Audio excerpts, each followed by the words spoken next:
want to achieve.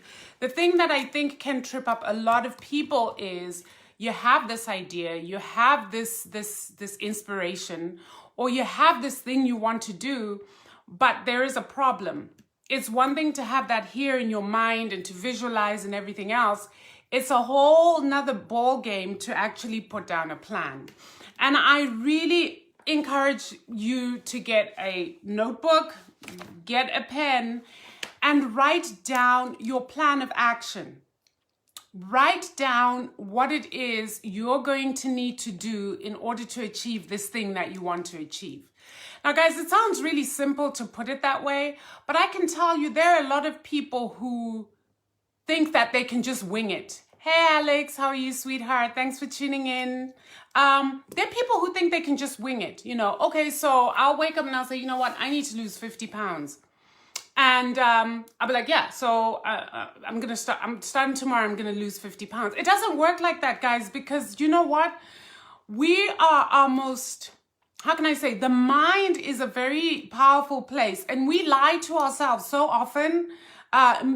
We truly tell ourselves a lot of falsehoods, and that is why committing things to paper is your safest bet. Rely more on a short pencil than you would on a long memory, because let me tell you something, the mind will play games with you. Planning out how you intend to tackle something. Thank you, sweetheart. Thank you so much, Alex. Planning how you're going to do something and achieve it is absolutely necessary. So the reason I say, you know, and you've heard probably people say this, that failing to plan is planning to fail. Because at some point, you're going to need your plan as your blueprint. Your plan is your guide. Your plan is your roadmap to get you to where you want to get to. You know where you want to get to, but if you don't have that roadmap to get you there, you know what? You can sit wherever you are and want to get where you want to get to, you're not going to get there, right? So your plan, when you sit down and you plan things out, that is literally your GPS to get you to where you want to get to. So planning is really important. And so I don't know, what shall we use as an example? Shall we use weight loss as an example, since I coach a lot on that? Let's use losing weight as an example. So say you're Coach B and you want to lose 30 pounds, right? The first thing that I would do is literally, before I even start planning how I'm going to do that, is ask myself why. Sounds very silly, right? Why? Oh, obviously, you know, for obvious reasons, we might say, you know, the health benefits. I want, you know, I don't want to be obese anymore. I don't want achy knees. I don't. We have a number of things that we know we don't want to be anymore associated with that thing, right? So your wanting to lose weight is associated with certain things that you don't want anymore. But how about we flip that a little bit, instead of saying, okay, so you don't want to be overweight. You don't want sleep apnea. You don't want diabetes. You don't want arthritis in your knees. You don't want to be foggy and tired all the time. You don't want palpitations. You don't. How about we now look at the things that you do want? Let's reframe this so that everything that we're doing is positive. Because when you're planning and you're planning from a positive mindset, you are more likely to succeed than when you're planning from a negative mindset. So we are always very much aware of the things we don't want. Let us focus on the things we do want and then create a roadmap as to how to get those things, right? How do we get to the things that we do want? So I would start by saying, right, I want to be healthier. I want clearer skin. I want better focus. I want to be able to dance. I want to be able to play with my kids. I want to be able to run again. I want to be able, so these are all the things I want. This is why I want to do this thing that I want to do, which is to lose 30 pounds. After that, then how am I going to do that? What do I need to do to lose this 30 pounds? Well, okay, if you're Coach B, you'll say, well, I've looked at this lifestyle plan. I've looked at that lifestyle plan. I've tried this one, didn't work. This one didn't work. You know what? I'm going keto. I'm going to do the keto lifestyle. Right, so I'm going to go keto. Okay, then the next thing is, what does that mean? I'm going to go keto. This leads you to the next thing. What does that mean? I'm going to go keto. Everybody's losing weight on keto. Well, let me research what keto is. Am I making sense? If I'm making sense, please, you know, give me some thumbs up or something so that I know that what I'm saying is kind of flowing and making sense to people. Because the problem with not planning is that you don't do your research. When you don't plan, you'll say, okay, I'll go keto. And then you're winging it most of the time. You're going into keto groups. Most of them are beginner groups where people are sharing a ton of information that is so inaccurate sometimes. I go in those groups and I just want to scream. So what you want to do is when you know what it is you want to do to lose your 30 pounds, then do the research yourself. Don't rely on somebody else telling you do this, that, and the next thing. Somebody can come and reassure you, but go ahead and do your research. Google, go to reputable sites and find out what it is that you need to do. Put that in your plan. Okay, so I'm going to do this keto. What does keto mean? Keto means 80% fat, 10 to 15% protein, less than 5% carbs. Okay, how am I going to structure this? You plan out how you're going to do this thing that you say you're going to do. The next thing after you have your plan, you understand, okay, so fine, I've got this. This is keto. You go where? Next, you go to your cupboards, you go to your pantry, wherever you store your food, and you look around in there and you realize, I need to bring in the things that I need to bring in order to be able to get on this journey. So, okay, I need grocery lists. What are grocery lists that I can find? If you need to Google, Google. If you have a resource like Coach B, you go to Coach B and you say, please, can you help me out? I need some grocery lists for keto. I need some meal plans for keto. I need the this and the that for keto, right? And then Coach B says, here you are. Let me put you in this place where you have everything that you need, right? I know I'm being silly.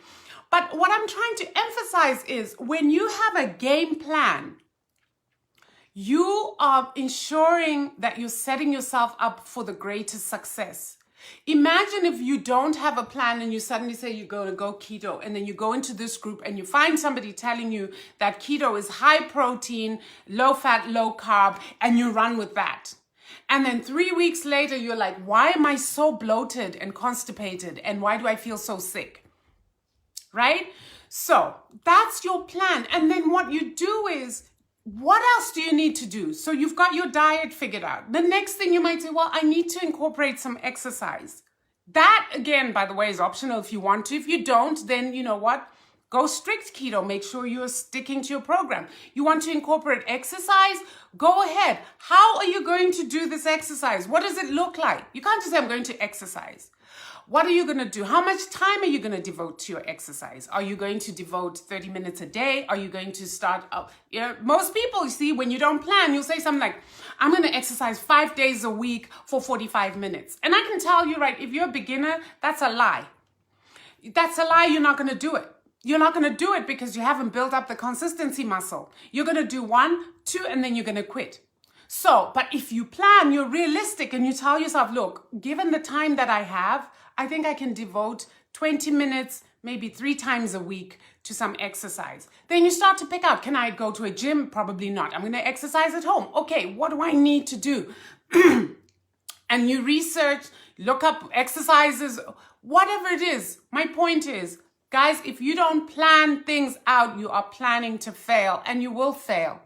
And the problem is when you do fail, you disappoint yourself. And when you disappoint yourself, you feel discouraged. And when you're discouraged, you're not going to want to jump back on and try again, because you're convincing yourself every single time you fail that you are incapable of doing something. Every single time you fail, you're convincing yourself that you're no good, that you will never be able to do it. When the truth of the matter is you didn't set yourself up to succeed from the very beginning. So I hope that this has helped you guys just in terms of as you plan out your February. Even if you're saying to yourself, I want to make money. I want to make more money this February. Sit down with a pen and paper. Write down what it is that you're looking to make. Be specific about it. Why do you want to make extra money? What do you need it for? Write it out. See it on paper. And then start thinking about the things that you can do to generate more income. Right? What can you do? What can you possibly do? What are the possibilities for you? Does it mean looking at other opportunities? If so, go ahead and look at opportunities.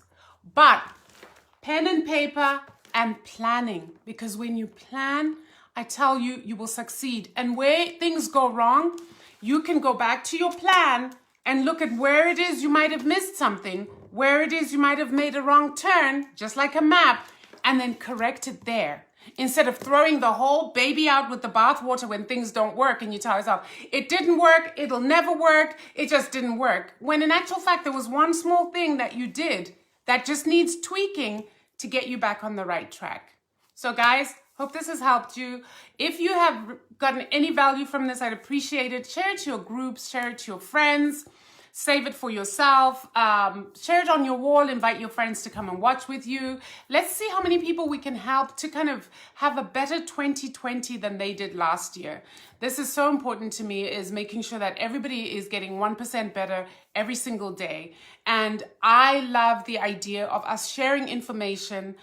Somebody helped me to be where I am today. And so I'm literally just paying it forward by coming and sharing what I know, what I have learned with other people so that they too can grow and become. This is how you pay back your mentors. This is how you pay back people who've helped you, is by literally helping other people to become the best version of themselves. Because really, at the end of the day, this is all we human beings are looking for, is to become the best version of ourselves and to become who we were meant to be. All right, guys, I love you so much. Take care, and I will catch you tomorrow. Bye.